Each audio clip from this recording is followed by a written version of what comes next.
അല്ലാഹു സുബ്ഹാനഹു വ തആല വിശുദ്ധമായ ഖുർആനിലൂടെ അല്ലാഹു നമ്മോട് പറയുന്ന ഏറ്റവും പ്രധാനപ്പെട്ട ഒരു കാര്യമാണ്, അല്ലാഹു സുബ്ഹാനഹു വ തആല നമുക്ക് നൽകിയ പ്രതിസന്ധികളെ മുഴുവനും മറികടന്നിട്ട് നാളെ എല്ലാവിധ പ്രയാസങ്ങളും മാറി സമാധാനത്തോടെ ജീവിക്കാൻ കഴിയണോ?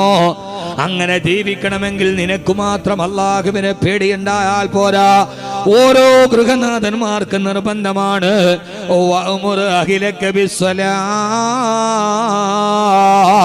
നിന്റെ വീട്ടിലിരിക്കുന്ന പെൺകുട്ടികളോടും ആൺകുട്ടികളോടും നിന്റെ വീട്ടുകാരോടും മുഴുവനും നമസ്കാരം നിർബന്ധമാക്കി കൊടുക്കണേ.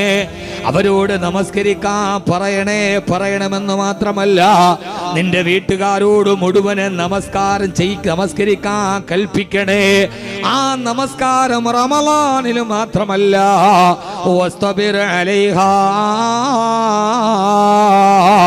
ആ നമസ്കാരത്തിന് മേൽ നിത്യമായി നിലനിൽക്കാൻ നിങ്ങൾ ബദ്ധശ്രദ്ധാലുക്കളാകണേ.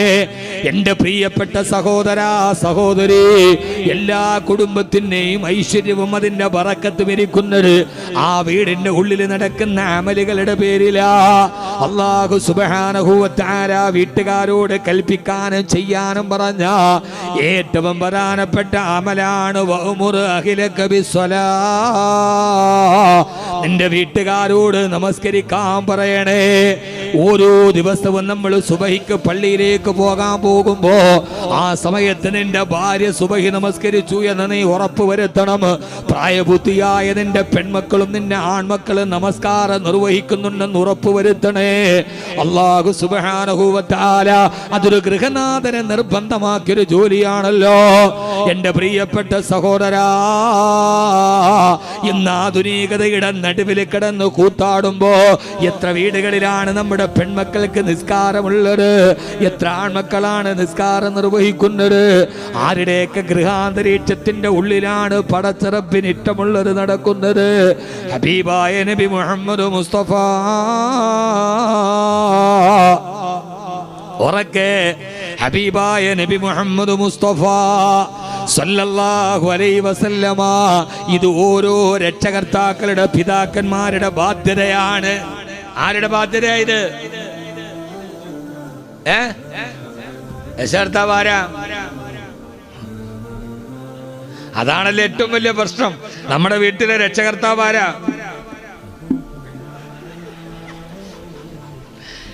അവിടെയല്ലേ പ്രശ്നം വരിക. ആരുടെ ബാധ്യതയായത്? ഇങ്ങോട്ട് നോക്ക്. ആരുടെ ബാധ്യതയായത്? ആണുങ്ങളുടെ ബാധ്യതയല്ലേ? പിതാക്കന്മാരുടെ ബാധ്യതയാണ്. നിന്റെ വീട്ടില് ഭാര്യമാര് നിസ്കരിക്കുന്നുണ്ടോ? പെൺമക്കള് നിസ്കരിക്കുന്നുണ്ടോ? അവര് ഹിജാബ് ധരിക്കുന്നുണ്ടോ? അവര് തലമറക്കുന്നുണ്ടോ? അവരെ ഹറാമിൽ നിന്ന് മാറി നിൽക്കുന്നുണ്ടോ എന്നൊക്കെ ചിന്തിക്കലും പറയലും ഒക്കെ പിതാക്കന്മാരുടെ ബാധ്യതയാണ്, അല്ലേ? ആണോ അല്ലയോ? അത് എന്റെ വീട്ടിലെല്ലാം നടക്കുന്നുണ്ട് സ്ഥാറ്. അങ്ങനെ ലാഘവത്വത്തോടെ പറയരുത്. ഹബീബായ നബി മുഹമ്മദ് മുസ്തഫ സല്ലല്ലാഹു അലൈഹി വസല്ലമയുടെ കരളിന്റെ കഷണമായിരുന്ന അല്ലാഹുവിന്റെ റസൂലിന്റെ കൽബിലേക്ക് പടന്നു കയറിയ പൊന്നുമോളാണല്ലോ ഫാത്തിമ. ഫാത്തിമ റളിയല്ലാഹു തആല അൻഹാ, മഹദിയായ ഫാത്തിമ റളിയല്ലാഹു തആല അൻഹ അല്ലാഹുവിന്റെ റസൂലിന്റെ ശിക്ഷണത്തിൽ ജീവിച്ച ഖദീജ റളിയല്ലാഹു തആല അൻഹയുടെ പൊന്നുമോള. ആദ്യം കിട്ടിയ പെൺമക്കൾ ഓരോരുത്തരായി മക്കളൊക്കെ മരണപ്പെട്ടു പോകുമ്പോഴും ഹബീബായ നബി സല്ലല്ലാഹു അലൈഹി വസല്ലമയുടെ വഫാത്ത് വരെ ജീവിച്ചിരുന്ന പൊന്നുമോളാണല്ലോ ഫാത്തിമ. എന്ന് പറഞ്ഞാലും മരണപ്പെടുന്ന സമയത്ത് 20 വയസ്സാണ് ഫാത്തിമ റളിയല്ലാഹു അൻഹയുടെ പ്രായമുള്ളത്. എന്നെ കേൾക്കാൻ ഇവിടെ എത്തിയ പ്രിയപ്പെട്ട ഉമ്മമാരോട് കേൾക്കണേ, നിങ്ങൾ ഫാത്തിമയെ സ്വർഗത്തിന്റെ കൂട്ടുകാരിയുടെ ലലനാമണി ഫാത്തിമ, മഹിതാമണി ഫാത്തിമ, ലാഹോറിലെ അടിച്ചുതളിക്കാരനും പെഷവാറിലെ ചെരുപ്പ് കുത്തിക്കും ഒരേപോലെ പ്രിയങ്കരിയായ ഫാത്തിമ, ആ ഫാത്തിമ റളിയല്ലാഹു തആല അല്ലാഹുവിന്റെ റസൂലിന്റെ പൊന്നുമോളാണ്. ഏത് സമയത്തും ഒരൊറ്റ ദിവസം പോലും തന്നെ മകളുടെ വീട്ടിൽ പോകാതെ അല്ലാഹുവിന്റെ റസൂൽ എന്ന പിതാവ് പള്ളിയിലേക്ക് പോയിട്ടില്ല. യാത്ര പോകുമ്പോൾ പെൺമക്കളുടെ വീട്ടിൽ പോയി യാത്ര പറയും. യാത്ര കഴിച്ചു തിരിച്ചു വന്നാലുടനെ പെൺമക്കളുടെ വീട്ടിലേക്ക് പോകും. കല്യാണം കഴിച്ചു വിട്ടിട്ട് പോലും ആ പതിവ് തെറ്റിച്ചിട്ടില്ല. ഞാൻ എൻ്റെ മോളുടെ കല്യാണം കഴിച്ചു വിട്ടു, ഇനി അവളെ കെട്ടിയവന്റെ കഥയാണ്, ചുമതലയാണെന്ന് പറയരുത്. ഹബീബായ നബി സല്ലല്ലാഹു അലൈഹി വസല്ലമ സുബഹി നമസ്കാരത്തിന് വേണ്ടി പള്ളിയിലേക്ക്, മദീനത്തെ പള്ളിയിലേക്ക് പോകുമ്പോ അല്ലാഹുവിന്റെ റസൂൽ എന്ന പ്രവാചകനല്ല, ആ പ്രവാചകനായതോടുകൂടെ തന്നെ ഹബീബായ നബി സല്ലല്ലാഹു അലൈഹി വസല്ലമ എന്ന പിതാവ് നേരെ തന്റെ കല്യാണം കഴിഞ്ഞ ഫാത്തിമ ബീവിയുടെ വീട്ടിൽ വരും. ഫാത്തിമയുടെ ഭർത്താവാരെന്നറിയോ? സയ്യിദുനാ അലിയുൽ മുർത്തള. ലോക വിജ്ഞാന നഗരിയുടെ കവാടമെന്ന് പരിചയപ്പെടുത്തിയ ചില്ലറക്കാരനല്ല, തന്റെ കളിക്കൂട്ടുകാരനായ അലി ഇബ്നു അബീ ത്വാലിബാണ് റളിയല്ലാഹു തആല അൻഹുമാ. ആ രണ്ടുപേരും കിടന്നുറങ്ങുന്ന വീടിന്റെ വാതിൽ വന്നിട്ട് വെല്ല വിളിക്കും യാ അലി യാ ഫാത്തിമ ഖുമാ ഫസല്ലയാ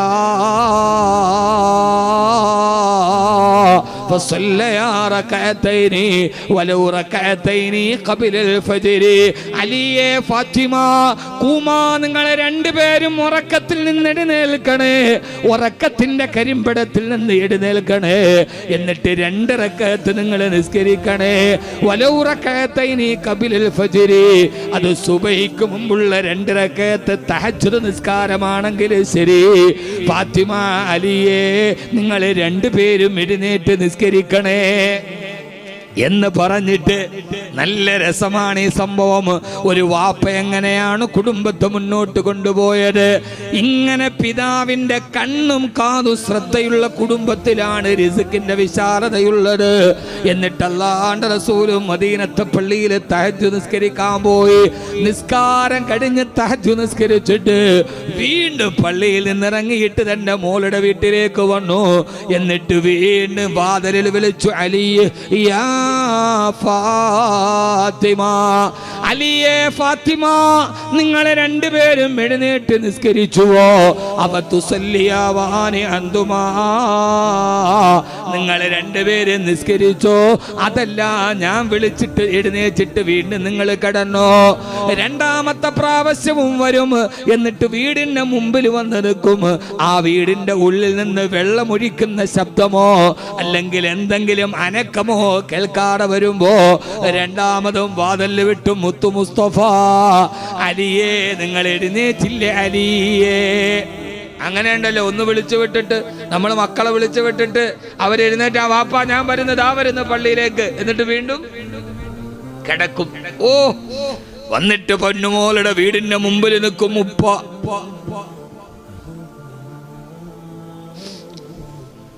മദീന മുഴുവനും നിശബ്ദമായി കിടക്കുന്ന സുബഹിയുടെ നേരത്ത്, തഹജ്ജുദിന്റെ നേരത്ത് ഒരു ഉപ്പ കല്യാണം കഴിച്ചു വിട്ട് തന്നെ മോളുടെ വീടിന്റെ ചാരത്ത് വന്ന് മെല്ലെ നിൽക്കും. വെള്ളമെടുക്കുന്ന ഒലുവെടുക്കുന്ന ശബ്ദം കേൾക്കുകയോ വീടിൻ്റെ ഉള്ളിൽ നിന്ന് അനക്കം കേൾക്കാതിരിക്കുകയോ ചെയ്യുമ്പോ 2ാമതും വിളിക്കും, ഫാത്തിമ, നിങ്ങൾ എഴുന്നേച്ചിട്ട് വീണ്ടും കിടക്കുകയോ ഫാത്തിമ? ആ സമയത്ത് 2ാമത് അലി റളിയല്ലാഹു തആല എഴുന്നേറ്റ് വന്നു. എഴുന്നേറ്റ് വന്നിട്ട് പറഞ്ഞു, യാ റസൂലല്ലാഹ്, അല്ലാഹുവിന്റെ ഹബീബേ, നുഫൂസുനാ ബിയദില്ലാഹ്, ഞങ്ങളുടെ രണ്ടുപേരുടെയും ശരീരം അള്ളാഹുവിന്റെ കയ്യിലല്ലേ. ഇൻഷാ അംസകഹു, അവൻ ഉദ്ദേശിച്ചാ ചിലപ്പോ അവിടെ തന്നെ കിടത്തിക്കളയും. വ ഇൻഷാ, അവൻ ഉദ്ദേശിച്ചാൽ അർസലഹു, ചിലപ്പോൾ അതിനെ വിട്ട് എഴുന്നേൽപ്പിച്ചു കളയും. ഇത് അള്ളാന്റെ കയ്യിലല്ലേ ഞങ്ങളുടെ നഫ്സ്. പടച്ചറപ്പ് ചിലപ്പോ അങ്ങോട്ട് കിടക്കാൻ തോന്നിപ്പിച്ചു കളയും. ഞങ്ങളുടെ സ്വാതന്ത്ര്യത്തിലല്ലല്ലോ നബിയേ. ആദ്യം എഴുന്നേപ്പിച്ചു വിട്ടിട്ട് എഴുന്നേൽക്കാതെ തന്റെ മരുമകനും മകള് കിടക്കുന്നത് കണ്ട് രണ്ടാമത് വന്ന് വാതിൽ വിട്ടപ്പോ അമ്മോസം കാക്കായോട് മരുമോൻ പറഞ്ഞ മറുപടിയാണിത്. ഇങ്ങനെ ഒരു കുടുംബം ഉണ്ടാവുമോ നബിയെ? ഇതെല്ലാം അല്ലാഹുവിന്റെ കയ്യിലല്ലേ. എഴുന്നേക്കണമെന്ന് കരുതി എഴുന്നേറ്റതാണ്, വീണ്ടും കടന്നുപോയി. ഒരു തർക്കവും പറഞ്ഞു, ഇത് അല്ലാഹുവിന്റെ കയ്യിലല്ലേ, ഞങ്ങളുടെ ശരീരത്തിന്റെ കടിഞ്ഞാൺ. ഇത് കേട്ട റസൂലുള്ളാഹി സ്വല്ലല്ലാഹു അലൈഹി വസല്ലമ അത് കേട്ടുകൊണ്ട് തിരിച്ചു നടന്നു, ചിരിച്ചുകൊണ്ട് തിരിച്ചു നടന്നിട്ട് തൻ്റെ തൊടയിൽ ഇങ്ങനെ വലത്തെ കൈകൊണ്ട് മുത്ത് റസൂല് തൊടയിലടിച്ചിട്ട് ഖുർആന്റെ ഒരായത്തോതിയിട്ട് മെല്ലെ ഓതിക്കൊണ്ട് ചിരിച്ചോണ്ട് ഇറങ്ങിപ്പോയത്രേ. വകാനൽ ഇൻസാനു അക്സറ ശൈഇൻ ജദലാ വകാനൽ ഇൻസാനു അക്സറ ശൈഇൻ ജദലാ. അല്ലാഹു പറഞ്ഞുവല്ലോ, ഈ മനുഷ്യൻ തർക്കിക്കുന്ന കാര്യത്തിൽ അവൻ എന്നും മുമ്പന്തിയിലാണ്. വിളിച്ചു വിട്ടിട്ട് അല്ലാഹുവിന്റെ കയ്യിലല്ലേ എന്ന് തന്നോട് തർക്കം പറഞ്ഞ മരുമോന്റെ വർത്തമാനം കേട്ട് മദീനത്തെ ഉണ്മപ്രഭാതത്തിന്റെ പുലരിയുടെ പ്രഭ വെളിച്ചത്ത് റിസാലത്തിന്റെ കൈകൊണ്ട് തൊടയിലടിച്ചിട്ട് ഖുർആന്റെ ആയത്തോതി മെല്ലെ പിറുപിറുത്തിട്ടൊരായത്തോതി വകാനൽ ഇൻസാനു അക്സറ ശൈഇൻ ജദലാ. തർക്കത്തിന്റെ കാര്യത്തിൽ ഈ മനുഷ്യൻ എപ്പോഴും മുമ്പിൽ തന്നെ എന്ന് തൊടയിലടിച്ചിട്ട് പള്ളിയിലേക്ക് നിസ്കരിക്കാൻ പോയി. ഹബീബായ നബി മുഹമ്മദ് മുസ്തഫ, ഹബീബായ നബി മുഹമ്മദ് മുസ്തഫ, ഹബീബായ നബി മുഹമ്മദ് മുസ്തഫ സല്ലല്ലാഹു അലൈഹി വസല്ലമ. എൻ്റെ സഹോദരാ, കല്യാണം കഴിച്ചിട്ട് വിട്ടതെന്റെ കരളിന്റെ കഷണത്ത് തഹജ്ജുദ് നിസ്കാരത്തിന് തട്ടി ഉണർത്താമെന്ന മുത്തു റസൂൽ എന്ന പിതാവിനെ നാം മാതൃകയാക്കണം. നമ്മുടെ പെൺമക്കളുടെ കാര്യത്തിൽ, നമ്മുടെ ആൺമക്കളുടെ കാര്യത്തിൽ നമ്മൾ സദാ ജാഗരൂകരായിരിക്കണം. നിന്റെ കുടുംബത്തോട് നിസ്കരിക്കാൻ പറയണേ. അതൊരു ചെറിയ കാലഘട്ടത്തിന് മാത്രമല്ല. ഉമ്മാക്ക് ക്യാൻസർ ആണെന്ന് തെളിഞ്ഞു, വാപ്പായ നിസ്കാരപ്പായിലുണ്ട്, പെൺമക്കള് നിസ്കാരപ്പായിലുണ്ട്. അതേവരെ മങ്കൂസും ഒരു തോതാത്തവൻ പള്ളിയിലെ ഹദ്ദാദ് റാത്തീബിന് തൊട്ടടുത്തുണ്ട്. മോനെ, ഇത് കാര്യസാധ്യത്തിന് വേണ്ടി മാത്രമല്ല. വീട്ടിൽ ആർക്കെങ്കിലും ഒരു മാരക രോഗം വന്നു, എല്ലാരും നിസ്കാരപ്പായിലായി, കണ്ണീരിൽ കുതിർന്ന് നിസ്കാരപ്പായ കുതിരാൻ തുടങ്ങി. ദിക്റ് ഹൽക്കകൾക്ക് സലാത്ത് മജ്‌ലിസിലും പങ്കെടുക്കാൻ തുടങ്ങി. അല്ല മനുഷ്യ, അല്ല.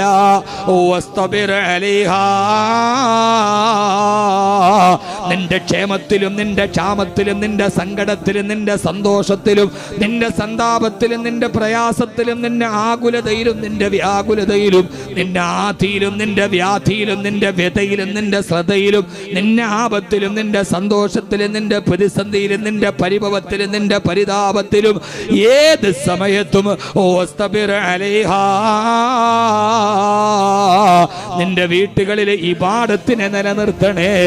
ലാ നസ്അലുക റിസ്ക, എനിക്ക് നീ ഭക്ഷണം തരണ്ണാടിമേ. നഹിനു നർസുഖുക, നിനക്ക് റിസ്ക് നൽകുന്നത് ഞാനാണ്. നിന്റെ റിസ്കിൽ ഞാൻ വിശാലത നൽകുമെന്ന് അല്ലാഹുവിന്റെ വിശുദ്ധ ഖുർആൻ. 4 അഞ്ചാമത്തെ പറയണ. അതുകൊണ്ട് എൻ്റെ പൊന്നു സഹോദരങ്ങളെ, ഏറെ നെട്ടിപ്പരത്തി പറയുകയല്ല, നമ്മുടെ ജീവിതത്തിൽ ചില മൂല്യങ്ങളിലേക്കും ചില നിട്ടകളിലേക്കും നാം തിരിച്ചു വരണം. ഇത് തിരിച്ചു പോകാനുള്ള ജീവിതമാണ്, ഇത് സ്ഥായിയായ ജീവിതമല്ല. ഹലക്കൽ മുദാവി വൽ മുദാവാ വല്ലദീ ജലബദ്ദവാ ബഅഹു വൽ മുസ്തരീ.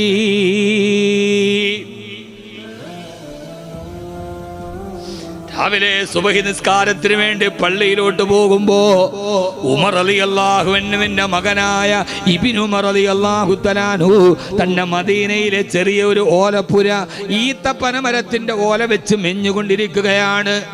പണ്ടുകാലത്ത് നമ്മുടെ വീട്ടിലൊക്കെ പനയോല ഒക്കെ വെച്ച് മേയണ മാതിരി ഇല്ല, അങ്ങനെ മദീനയിലെ തെരുവോരത്ത് തന്റെ ഒരു കൊച്ചുകൂര ഈത്തപ്പന മരത്തിന്റെ ഓല വെച്ച് മേഞ്ഞുകൊണ്ടിരിക്കുന്ന ഇബ്നു ഉമർ റളിയല്ലാഹു അൻഹുവിനെ കണ്ടപ്പോ ഹബീബായ നബി സല്ലല്ലാഹു അലൈഹി വസല്ലം ചോദിച്ചു, മാഹാദായ ഇബ്നു ഉമർ ഇതെന്താണ് ചെയ്യുന്നത്? പറഞ്ഞു, നബിയേ, ഞങ്ങൾക്ക് ജീവിക്കാനുള്ള വീടാണിത്.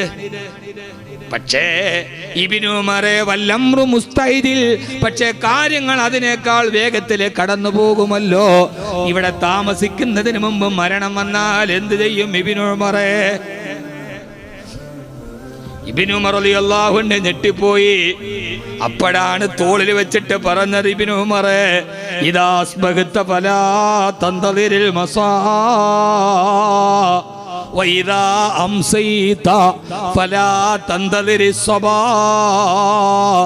പ്രഭാതം കണ്ടാൽ പ്രദോഷത്തെ പ്രതീക്ഷിക്കണ്ട, പ്രദോഷം കണ്ടാൽ പ്രഭാതത്തെ പ്രതീക്ഷിക്കണ്ട. ഈ പ്രഭാതം കണ്ട എത്ര പേര് പ്രദോഷത്തെ ഖബറിന്റെ ഉള്ളിലായി. സിംഹാസനത്തിനു ചുറ്റി നിന്നവരല്ലേ, പിടിമണ്ണ് വാരിയെറിഞ്ഞൊരത്ഭുതമല്ലേ.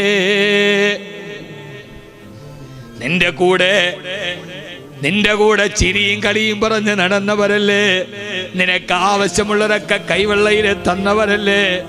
മണ്ണിന്റെ അടിയിലേക്ക് നിന്നെ മയ്യത്തെടുത്തു വെച്ചപ്പോ പിടിമണ്ണ് വാരിയിട്ടത് നിന്റെ കൂട്ടുകാരല്ലേ.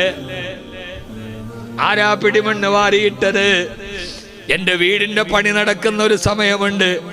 ആ സമയത്ത് പണിക്കാരുടെ കൂടെ നടന്നിട്ട് ഞാൻ കുറച്ചാളുകള് പ്രസംഗത്തിന് വിളിക്കാൻ വരുമ്പം വീട്ടിന്റെ ഉമ്മറത്തേക്ക് കയറി അവരോട് സംസാരിച്ചുകൊണ്ടിരിക്കുമ്പോ ആ സമയത്ത് എന്റെ മോൾക്കൊരു 3-3.5 വയസ്സ് പ്രായമാണ്, അല്ലെങ്കിൽ ഒരു 4 വയസ്സ് പ്രായം. ഞാനിരിക്കും, എൻ്റെ അടുക്കലേക്ക് ഓടി വന്ന് മടിയിൽ കയറിയിട്ട് അവൾ എൻ്റെ തലയിലിരിക്കുന്ന തോളത്തിരിക്കുന്ന പൊടിയൊക്കെ ഇങ്ങനെ മാറ്റിയിട്ട് പറഞ്ഞു, വാപ്പി, ശരീരത്തിൽ വാപ്പിയുടെ ദേഹത്ത് നല്ല മണ്ണിരിക്കുന്നുണ്ട്. അവള് കുഞ്ഞിളം കൈകൾ കൊണ്ട് ആ മണ്ണ് മുഴുവനും തുടച്ചു മാറ്റി. പക്ഷേ സഹോദരാ, ഇന്ന് ഞാൻ വീട്ടിൽ നിന്ന് ഇറങ്ങുമ്പോ ഇവിടെ പ്രസംഗം കഴിഞ്ഞ് നാളെ രാവിലെ കോഴിക്കോടെത്തണം. അതൊക്കെ പറഞ്ഞിട്ടാണ് വീട്ടിൽ നിന്ന് വന്നത്. അതല്ല, എന്നെ മയ്യത്താണ് വീട്ടിലിരിക്കുന്നതെങ്കിൽ എന്നെ 3 വെള്ള തുണിയിൽ പൊതിഞ്ഞിട്ട് പള്ളിക്കാട്ടുണ്ടിലേക്ക് ഇറക്കി വെക്കുമ്പോ എന്റെ ശരീരത്തിൽ നിന്ന് മണ്ണ് തട്ടിമാറ്റി എന്റെ പൊന്നുമോളുടെ കൈവെള്ളയിൽ ആരെങ്കിലും ഒരു പിടി മണ്ണ് കൊടുക്കില്ലേ? തട്ടിമാറ്റ ഉപ്പാടെ ശരീരത്തിലേക്ക് അവള് പിടിമണ്ണ് വാരി എറിഞ്ഞിട്ട് തരില്ലേ? സിംഹാസനത്തിന് ചുറ്റി നിന്നവരല്ലേ, പിടിമണ്ണ് വാരി എറിഞ്ഞതത്ഭുതമല്ലേ. ഫോൺ കമ്പി ലെറ്റർ മുഴുവനും നിലച്ചില്ലേ, അവർക്കുള്ള ഹാലറിയാത്തതത്ഭുതമല്ലേ. അതുകൊണ്ട് സഹോദരാ, സഹോദരി, ഈ ജീവിതം നൈമിഷികമാണ്. ഇതിൻ്റെ ഇടയിൽ ആരോടാണ് ഈ മത്സരം? ആരോടാണ് ഈ വൈരാഗ്യം? ആരോടാണ് ഈ കുശുമ്പ്? ആരോടാണ് ഈ കുന്നായ്മ? ഈ ഹ്രസ്വകാല ജീവിതത്തിന്റെ ഇടയിൽ അള്ളാഹുവിലേക്ക് മടങ്ങുന്ന ദിവസത്തെ ഓർക്കുക. വത്തഖൂ യൗമൻ തുർജഊന ഫീഹി ഇലല്ലാഹ്. ഏകനായ അള്ളാഹുവിലേക്ക് നിങ്ങളെ തിരിച്ചു വിളിക്കുന്ന ദിവസമുണ്ട്. ആ തിരിച്ചു വിളിക്കുന്ന ദിവസം എല്ലാവരും വിളിക്കുത്തരം നൽകുന്ന ദിവസം. ദുനിയാ കേ മുസാഫിർ മൻസിൽ തെരീ ഖബർ ഹേ, ദുനിയാ में कैसे रहिना लाखों करोड़ आए, बाकी रहा न कोई मिट्टी से सो रही है. കോടീശ്വരനും പാവപ്പെട്ടവനും ഒരേപോലെ അന്തിയുറങ്ങുന്ന 6 അടി മണ്ണിലേക്കുള്ള യാത്രക്കാരാ. റബ്ബിലേക്ക് തിരിച്ചു പോകുമ്പോ എന്താണ് നമ്മുടെ കയ്യിലുള്ളത്? ആകെയുള്ളത് ഇരുന്നത്, ഈ പറഞ്ഞത്, ഈ ചൊല്ലിയ സ്വലാത്തുകൾ, ചൊല്ലിയ അദ്കാറുകൾ, പാരായണം ചെയ്ത ഖുർആനുകൾ, പാവപ്പെട്ടവനെ സഹായിച്ചത്, അഗതിക്ക് കൊടുത്തത്, അനാഥയ്ക്ക് കൊടുത്തത്, പാവപ്പെട്ടവന്റെ കണ്ണീരൊപ്പിയത്, വിധവയുടെ കല്യാണത്തിന് സഹായിച്ചത്, ആംബുലൻസ് കൊടുത്തത്, രോഗികളെ നേരത്തെ എത്തിച്ചു കൊടുത്തത്. ഇതൊക്കെ അല്ലാതെ നമ്മുടെ മീസാൻ എന്ന ത്രാസിൽ ഭാരം തൂങ്ങാൻ ഏത് അമലുകളാണ് നമ്മുടെ കയ്യിലുള്ളത്? 5-ാമത്തെ കാര്യം പറഞ്ഞ് ഇൻഷാ അല്ലാഹ് റാഹത്തായി ദുആ ചെയ്ത് നമുക്ക് പിരിയാം. ഏറെ ദൂരത്തെത്തേണ്ടത് ഈ വിനീതനാണ്. റബ്ബ് നമ്മുടെ യാത്രകളിൽ ബറക്കത്ത് നൽകി അനുഗ്രഹിക്കട്ടെ. ഇൻഷാ അല്ലാഹ് ഈ പ്രവർത്തകരുടെ ബക്കറ്റുമായി നിങ്ങളുടെ മുമ്പിലേക്ക് വരുന്നുണ്ട്. എല്ലാവരും അവനവന്റെ പാരത്രിക ജീവിതത്തിലേക്കുള്ള യാത്രക്കൊരുങ്ങാൻ ഖുർആൻ പറഞ്ഞ 4 കാര്യങ്ങൾ നമ്മൾ ചേർത്ത് പിടിച്ചു പറയാണ് റബ്ബേ, ഈ സദഖ ചെയ്യുന്ന സഹോദരങ്ങളുടെ ഹലാലായ മുറാദുകൾ നീ ഹാസിലാക്കണേ തമ്പുരാനെ. ഏതാഗ്രഹത്തോടെ സദഖ ചെയ്യുന്നുവോ റബ്ബേ നീ കബൂലാക്കണേ അല്ലാ. പ്രയാസങ്ങൾ മാറ്റി കൊടുക്കണേ അല്ലാ. നന്മ നൽകി അനുഗ്രഹിക്കണേ തമ്പുരാനെ. എല്ലാവിധ ബുദ്ധിമുട്ടുകളും മാറ്റി, കടങ്ങളുള്ളവരാണെങ്കിൽ കടങ്ങൾ മാറ്റി കൊടുക്കണേ തമ്പുരാനെ.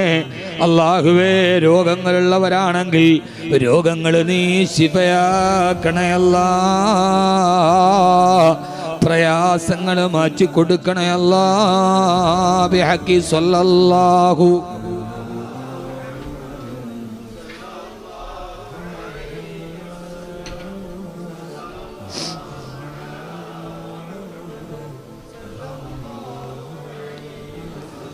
اللهم صل على محمد. അല്ലാഹു സുബ്ഹാനഹു വ തആല നമ്മുടെ എല്ലാവിധ പ്രയാസങ്ങളും അല്ലാഹു മാറ്റി തരുമാറാകട്ടെ. എല്ലാവിധ ദുഃഖങ്ങളും അല്ലാഹു നമുക്ക് മാറ്റി നൽകി എല്ലാ പ്രയാസങ്ങൾക്ക് റബ്ബ് ശമനം നൽകുമാറാകട്ടെ. ഇങ്ങോട്ട് നോക്കി. വളരെ പ്രധാനപ്പെട്ട ഖാസായ ഒരു കാര്യം നമ്മോട് പറയണം. 5ാമത്തെ കാര്യം, സമ്പത്തുണ്ടാകുന്ന 5ാമത്തെ കാര്യം എന്താണെന്നറിയോ? എന്താണ് അറിയില്ല? അല്ലാഹു. 5ാമത്തെ കാര്യം ബിസ്മില്ലാഹിർ റഹ്മാനിർ റഹീം. വഅൻകിഹുൽ അയാമ മിൻകും വസ്സാലിഹീന മിൻ ഇബാദികും വഇമായികും ഇയകൂനൂ ഫുഖറാ യുഗ്നീഹുമുല്ലാഹു മിൻ ഫളിലി. ഈ ആയത്ത് കേൾക്കാത്ത ആരെങ്കിലും ഉണ്ട്? അവനാന്റെ കല്യാണത്തിനെങ്കിലും കേട്ടിട്ടുണ്ടോ? കത്തി പോതിട്ട് അല്ലേ? ഈ ആയത്ത് നിങ്ങൾ കേട്ടിട്ടില്ലേ? എവിടെ? നിക്കാഹിന് ഇമാമോതുകയാണ്. ഈ യകൂനു ഫുഖറാ, നിങ്ങൾ വിവാഹം കഴിക്കുന്നത് ദരിദ്രകളായ പെൺകുട്ടികളെയാണെങ്കിൽ, പാവപ്പെട്ട അനാഥരായ പാവപ്പെട്ട പെൺകുട്ടികളെയാണ് നിങ്ങൾ നിക്കാഹ് ചെയ്യുന്നതെങ്കിൽ, യുഗ്നീഹുമുല്ലാഹു മിൻ ഫളിലി, അല്ലാഹു നിങ്ങളെ ധനാഢ്യന്മാരാക്കും. ഇപ്പൊ അതോർത്തിട്ട് ഇനിയിപ്പോ 2ാമത് ഘട്ടം നടക്കണ്ട. പടത്തോനെ കടം മാറാൻ ഈ 4 പറഞ്ഞാൽ ചെയ്യൂല. കടം മാറാൻ ഇങ്ങനെ ഒരു എളുപ്പ പരിപാടി ഉണ്ടെങ്കിൽ, ഒരു പാവപ്പെട്ട കൊച്ചിനെ കിട്ടിയ കടമൊക്കെ മാറുമെങ്കിൽ എന്നാ പിന്നെ അതാവട്ടെ, അംഗവും കാണാൻ താളി ഓടിക്കുക. നമ്മൾ മഹാ ബിരുദന്മാരാണ് എന്ന് പറഞ്ഞാൽ ഈ ആയത്തിന്റെ അർത്ഥം എന്താണെന്നറിയോ? ഇങ്ങോട്ട് എന്നെ നിങ്ങൾ ശ്രദ്ധിക്കണില്ലേ? എന്ന് പറഞ്ഞാൽ ഒരൊറ്റ പുരുഷനും ഏതെങ്കിലും വാപ്പ കട്ടപ്പെട്ട് സമ്പാദിച്ചിട്ടാക്കിയ സമ്പത്ത് മോൾക്ക് കൊടുത്ത് വല്ല പെണ്ണിന്റെയും വാപ്പാന്റെ സമ്പത്ത് കൊണ്ട് എനിക്ക് കോടീശ്വരനാകാന്ന് നിങ്ങളാരും മോഹിക്കണ്ട. ഈ സാധനത്തിനാണ് ആർത്തി കുറയ്ക്കണമെന്ന്. നമ്മുടെയൊക്കെ നാട്ടിൽ എന്താ സ്ത്രീധനം പടച്ചോനെ! എത്ര വീട്ടുകാരാണ് കണ്ണീര് കുടിക്കുന്നത്. നിങ്ങളാ മലപ്പുറം കോഴിക്കോടൊക്കെ കല്യാണത്തിന് കുറച്ച് ആർഭാടം കൂടുതല, എന്നാൽ ഇമ്മാതിരി സ്ത്രീധനം ഇല്ല. അല്ലേ ഉസ്താദ്? ഈ നാട്ടുകാരനാണ് കരുനാപ്പള്ളിയല്ല. മലപ്പുറം കോഴിക്കോടൊക്കെ പോയ അവര് കുറച്ച് കല്യാണത്തിന് കുറെ മൈലാഞ്ചിയും അതും ഇതൊക്കെ കാണിക്കും, എന്നാലും സ്ത്രീധനം കുറവാണ്.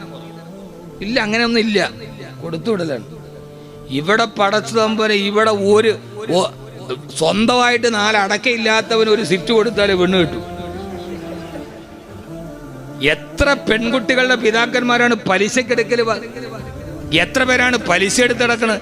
ഇനി ഇവര് കൊണ്ട് അപ്പുറത്തെ വീട്ടിലെ കൊച്ചിന് സിറ്റ് കൊടുത്തിട്ടാ കെട്ടിച്ചെങ്കിൽ പിന്നെ ഞാൻ ഇന്നോവ കൊടുത്തിട്ടാ കെട്ടിക്കും. അവസാനം പലിശ എടുത്ത് അവസാനം സർവ്വതും കുത്തുപാള എടുക്കുന്ന അവസ്ഥ. ചോദിക്കണേന് വല്ല മടിയുണ്ടോ? ചോദിച്ചു മേടിക്കണേന് ബ്രോക്കറെ ഏൽപ്പിച്ചിരിക്കുകയാണ്, ഇത്ര കൊടുത്താല് ഒന്നും പറയണില്ല. ആ ചോദിക്കണ പലതാ. ഒരുത്തൻ മോൻ ഉസ്താദെ എടാ എത്ര വേണോടാ? അപ്പൊ അപ്പൊ അവൻ പറഞ്ഞു അത്രേ, എനിക്ക് മഗ്രിബ് സുബഹി മതി. അപ്പൊ ആ ആളുകൾ ഓർത്ത്, പടച്ചോനെ പെണ്ണ് കെട്ടാൻ നേരത്ത് സുബഹിയും മഗ്രിബും ഒക്കെ കളാക്കരുതെന്ന് ആഗ്രഹമുള്ളൊരു പെണ്ണിനാണല്ലോ ഇവൻ കെട്ടത്, നല്ല ഇറക്കനാണ്. അപ്പം പറഞ്ഞതിൻ്റെ അർത്ഥം എന്നറിയാം, കോഡാണ്. മഗ്രിബ് സുബഹി എന്ന് പറഞ്ഞാൽ സുബഹി 2 റക്അത്ത്, മഗ്രിബ് 3, 3 5, 5 ലക്ഷം മതിയെന്ന്. അപ്പൊ 10 വേണമെന്ന് പറയാൻ ലൊഹറും അസറും സുബഹി 10 ലക്ഷം. ഇവങ്ങാനും തറാവി എങ്ങാനും ചോദിച്ചാ അല്ലാഹുവിന്റെ വിശുദ്ധമായ ഖുർആൻ പറയുകയാണ്, ഇയകൂനൂ ഫുഖറാ, സാധുക്കളായ പെൺകുട്ടികളെ നിങ്ങൾ വിവാഹം കഴിക്കുക എന്ന് പറഞ്ഞാൽ സഹോദരാ, പെണ്ണിന്റെ വാപ്പാന്റെ സ്വത്ത് കണ്ടിട്ട് അതുകൊണ്ട് ധനാഢ്യനാകാമെന്ന് കരുതരുത്. അത് വ്യാമോഹമാണ്. അല്ലാഹു തരുന്ന ബറക്കത്തിലാണ് സമ്പാദ്യമുള്ളത്. ഇങ്ങനെ അല്ലാഹുവിന്റെ ഖുർആൻ നമ്മോട് പറഞ്ഞത് ഈ സമ്പത്തിനോടുള്ള അതിമോഹത്തെ ഇല്ലാതാക്കുക. അവനവന്റെ ആൺമക്കളെ വെച്ചിട്ട് പെൺകുട്ടികളുടെ വാപ്പാനോട് വരവേശിയിട്ട് അതിൽ നിന്ന് സമ്പാദ്യം ഉണ്ടാക്കാമെന്ന് കരുതരുത്. അത് അല്ലാഹുവിന് ഇഷ്ടപ്പെടാത്തതാണ്. എല്ലാത്തിനും അപ്പുറം ഒരു ലോകമുണ്ട്. ആ ലോകത്തേക്ക് തിരിച്ചു പോകേണ്ടവരാണ് നാം. അല്ലാഹു നമ്മുടെ പ്രയാസങ്ങൾ മാറ്റിത്തരട്ടെ. ആമീൻ പറയീൻ. അല്ലാഹു നമ്മുടെ പ്രയാസങ്ങൾ മാറ്റിത്തരട്ടെ. അല്ലാഹു എല്ലാവിധ ദുഃഖങ്ങളും അല്ലാഹു മാറ്റിത്തരട്ടെ. ഈ 5 കാര്യങ്ങൾ ജീവിതത്തിൽ പ്രാവർത്തികമാക്കുക. അതോടൊപ്പം തന്നെ പടച്ച റബ്ബിനോട് കരഞ്ഞു ദുആ ചെയ്യുക. എപ്പോഴും ദുആ ചെയ്യുക. ഏതാവശ്യവും പറയേണ്ട രാജാവാരാ? ആരാ? അല്ലാഹു ഏറ്റവും വലിയ ഖജനാവാരുടേരാ? ആകാശഭൂമികളിൽ മുഴുവനും ബ്രാഞ്ചുള്ള ഖജനാവാണ്. വലില്ലാഹി ഖസാഇനുസ് സമാവാതി വൽ അർദ്. ഫെഡറൽ ബാങ്കിന് ഇവിടെ എല്ലായിടത്തും ബ്രാഞ്ചില്ലല്ലോ. SBIക്ക് എല്ലായിടത്തും ബ്രാഞ്ചില്ലല്ലോ. ആകാശത്തും ഭൂമിക്കും നിറഞ്ഞു നിൽക്കുന്ന ബ്രാഞ്ചുകളുള്ള ഖജനാവിന്റെ മാലിക്കാരാ അല്ലാഹുവാണ്. വലില്ലാഹി ഖസാഇനുസ് സമാവാതി വൽ അർദ്. ആകാശഭൂമികൾ നിറഞ്ഞു നിൽക്കുന്ന ഖജനാവിന്റെ ഉടമസ്ഥനന്റെ അല്ലാഹ്. അതുകൊണ്ട് ഏത് ആവശ്യമുണ്ടെങ്കിലും പറയേണ്ടത് ആരോടാ? ആരോടാ പറയേണ്ടത്? ആരോടാ? ആവശ്യം എന്തുണ്ടെങ്കിലും മറന്നോല്ലോ അടച്ചാൻ. അങ്ങനെയല്ലല്ലോ. ആവശ്യം പറയണോന്നല്ല, ആവശ്യം എന്തുണ്ടെങ്കിലും കുടയണ്ട, റബ്ബിന്റെ വാതിൽ മുട്ടണം മടിക്കണ്ട. മഹാനായ തഴവ ഉസ്താദ് നവ്വറല്ലാഹു മർക്കദ ഈ രടികളിലൂടെ കറുകറുത്തുപോയ മനുഷ്യഹൃദയത്തിലേക്ക് നന്മയുടെ വെളിച്ചത്തെ ചാട്ടുളി പോലെ പറന്നുകൊടുത്ത മലയാള ഭാഷയുടെ സാഹിത്യ സാമ്രാട്ടായിരുന്ന മലയാള ഭാഷയുടെ സാഹിത്യ സാമ്രാട്ട് കുഞ്ഞൻ നമ്പ്യാരല്ല, തുഞ്ചത്തെഴുത്തച്ഛനല്ല.